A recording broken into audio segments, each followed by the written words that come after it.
ایک دفعہ کا ذکر ہے، ایک بطخ اور ایک کوے کی دوستی ہو گئی۔ کوا بطخ کے پاس تالاب کے کنارے آتا اور دونوں مل کر خوب باتیں کرتے۔ ایک دن بطخ بہت اداس تھی۔ کوے نے اس کی خیریت پوچھی تو وہ بولی، میں اس طوطے کے بارے میں سوچ رہی تھی جس نے مجھے آسمان سے نظر آنے والے مناظر سے آگاہ کیا۔ اب میں سوچ رہی ہوں کہ میں کتنی بد نصیب ہوں کہ اللہ نے مجھے بطخ بنایا۔ سمندر کی زندگی کوئی زندگی ہے۔ کاش میں بھی ایک طوطا ہوتی اور آسمان کی سیر کرتی، درختوں پر بیٹھتی، آہ کیا مزہ آتا۔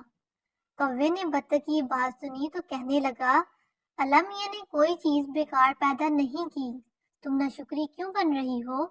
پانی کی زندگی تو دیکھو کیا مزیدار زندگی ہے۔ اگر آسمان سے زمین کا نظارہ دلکش پرکشش ہے تو تالاب کے اندر کے رہنے کا مزہ بھی کم نہیں ہے۔ بطخ نے کوے کی بات سنی تو اسے بری لگی، مگر رات کو ٹھنڈے دل سے سوچا تو کوے کی بات اسے درست لگی۔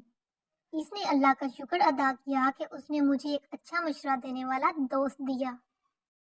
مزید ایسی ویڈیوز دیکھنے کے لیے اس ویڈیو کو لائک اور شیئر کریں اور میرے چینل کو سبسکرائب کریں۔